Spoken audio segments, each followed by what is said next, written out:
बच्चों, आज हम कक्षा 7वीं की गणित का अध्ययन करेंगे, जिसमें हम पहले अध्याय से अध्ययन करेंगे। पहले जो अध्याय का जो नाम है वह है पूर्णांक।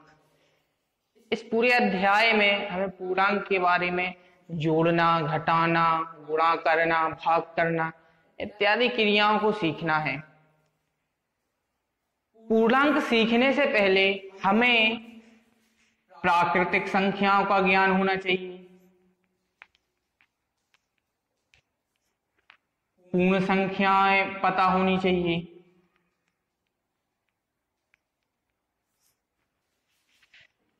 प्राकृतिक संख्याएं, प्राकृतिक संख्या जैसे 1, 2, 3, 4, 5 अनंत तक जितनी भी संख्याएं हैं ये सब प्राकृतिक संख्याएं हैं। सिर्फ और सिर्फ 1 से शुरू होकर अनंत तक और जितनी भी संख्याएं हैं इन संख्याओं को हम प्राकृतिक संख्या कहते हैं। उसके बाद पूर्ण संख्याएं। अगर प्राकृतिक संख्याओं में हम 0 से शुरू करें, अगर हम संख्याओं को 0 से शुरू करें तो यह जो संग्रह है, संख्याओं का संग्रह, ये फिर पूर्ण संख्याएं कहलाएंगी। अगर हम 1 से शुरू कर रहे हैं तो ये प्राकृतिक संख्याएं होंगी, अगर हम 0 से शुरू कर रहे हैं तो ये पूर्ण संख्याएं होंगी। इन सब का हमें ज्ञान होना आवश्यक है, तब हम जाके पूर्णांक को समझ सकते हैं। तो 1 से शुरू जितनी भी अनंत संख्याएं हैं उनको हम प्राकृतिक संख्या बोलते हैं। अगर प्राकृतिक संख्याओं में आगे 0 से शुरू होती हैं तो फिर ये पूर्ण संख्याएं बन जाती हैं। अगर -2, -1, 0, 1, 2, 3, 4, 5, 6 अनंत तक संख्याएं, संख्या रेखा पे हमने ऐसी स्थिति पढ़ी है पिछली कक्षा में।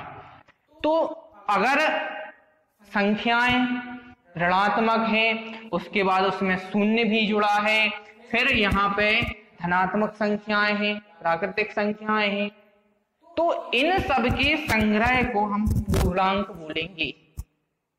शाब्दिक अर्थों में हम ये कह सकते हैं कि ऋणात्मक संख्याएं, शून्य और प्राकृतिक संख्याएं के संग्रह को पूर्णांक कहा जाता है। पूर्णांक को जोड़ने घटाने की भी विधियां होती हैं।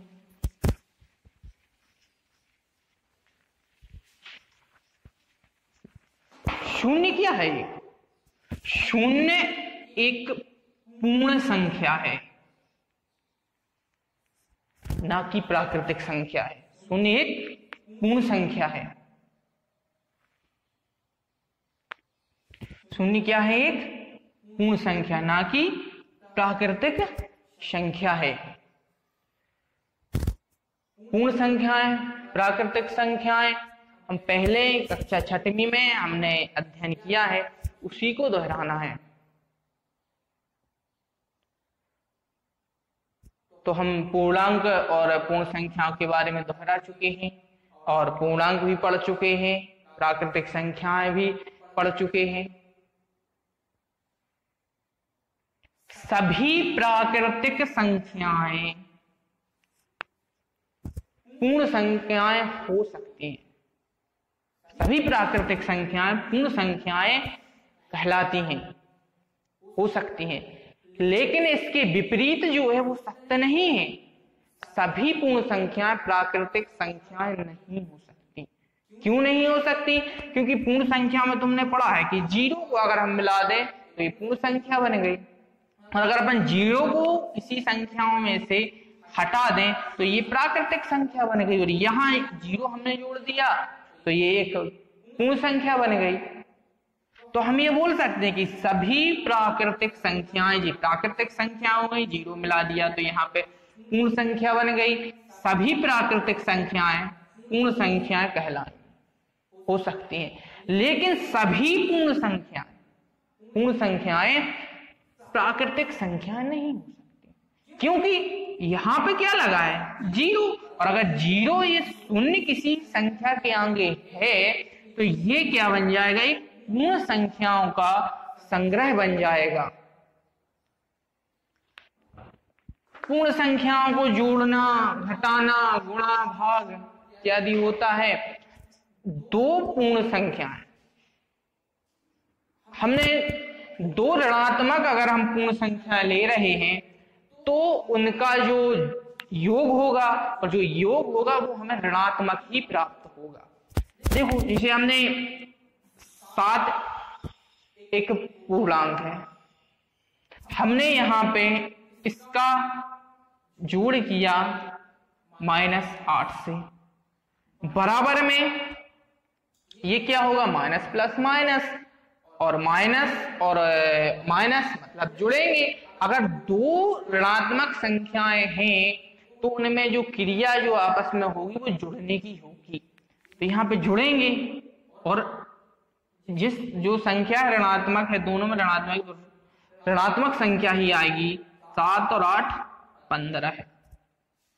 तो हम कह सकते हैं कि 2 ऋणात्मक पूर्णांकों को जोड़ने पर एक ऋणात्मक पूर्णांक ही प्राप्त होगा।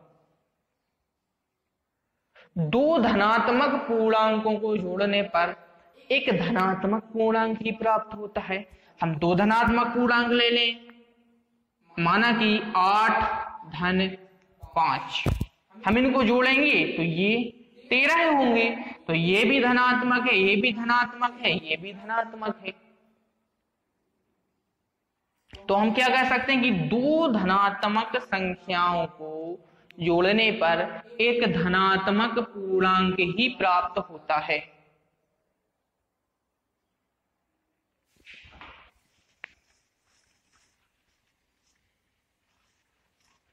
एक धनात्मक पूर्णांक एक ऋणात्मक पूर्णांक को जोड़ने पर हमें एक ऋणात्मक पूर्णांक है, हमने इसका गुणा किया एक धनात्मक पूर्णांक से, तो 8 ही 7 ही 56, और माइनस का चिन्ह प्लस से होगा तो माइनस आएगा, -8 ही 7 ही 56, ये इसका आंसर आएगा। मतलब हम कह सकते हैं कि अगर एक ऋणात्मक पूर्णांक है, एक धनात्मक पूर्णांक है, हम आपस में उसका गुणा कर रहे हैं तो एक ऋणात्मक पूर्णांक ही हमें प्राप्त होगा।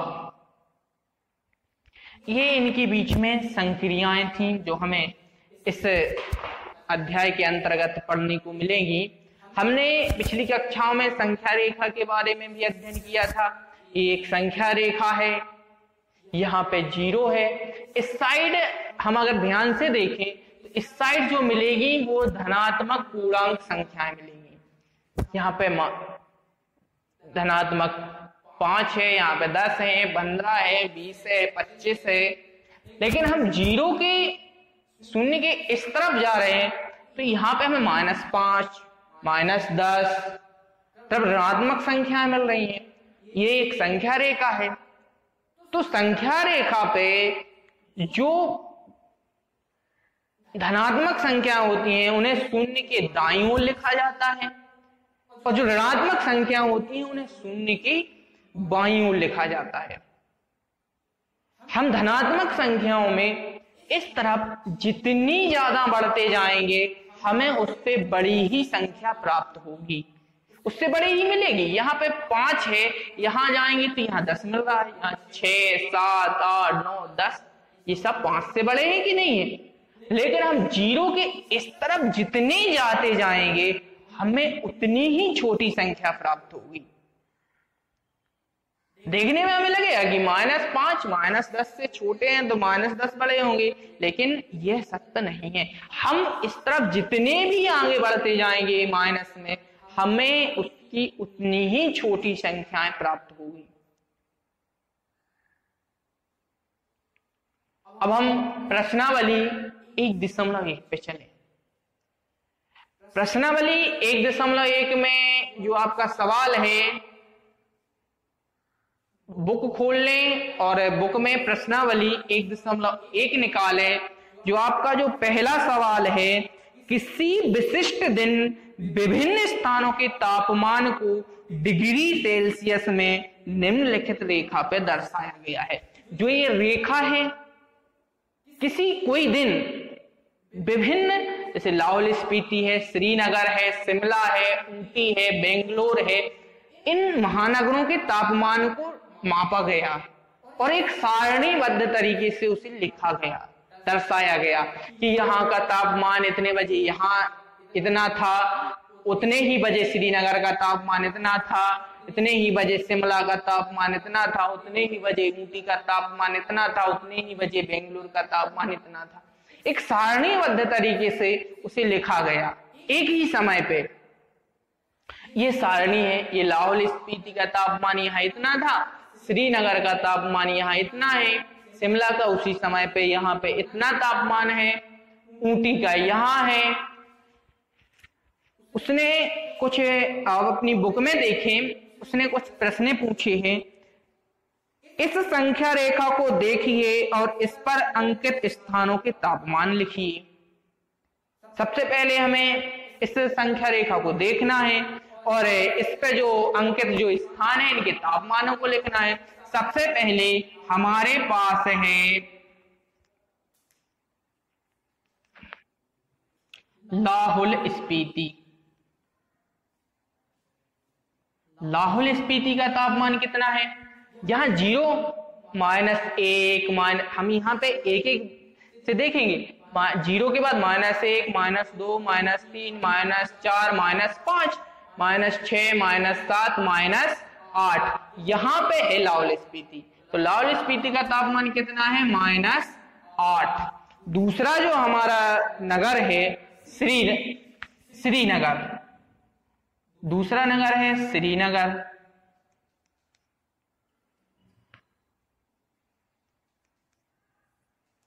श्रीनगर का तापमान, श्रीनगर कहाँ है?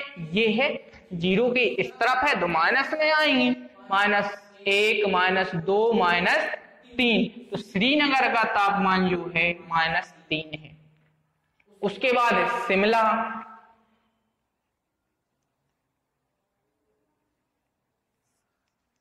शिमला का तापमान, अब हम शून्य के उस तरफ जा रहे हैं तो हमें अब धनात्मक संख्याएं मिलेंगी।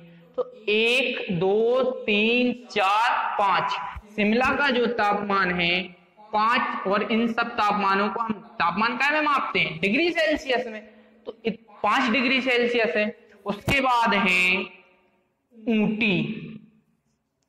ऊटी का तापमान देखिए, शून्य के उस तरफ जा रहे हैं, धनात्मक संख्याएं प्राप्त होगी। 1, 2, 3, 4, 5, 6, 7, 8, 9, 10, 11, 12, 13, 14। कितना है? 14 डिग्री सेल्सियस। अब बेंगलोर है,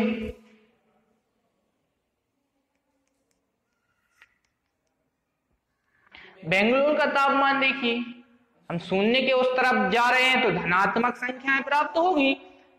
1, 2, 3, 4, 5, 6, 7, 8, 9, 10, 11, 12, 13, 14, 15, 16, 17, 18, 19, 20, 21, 22।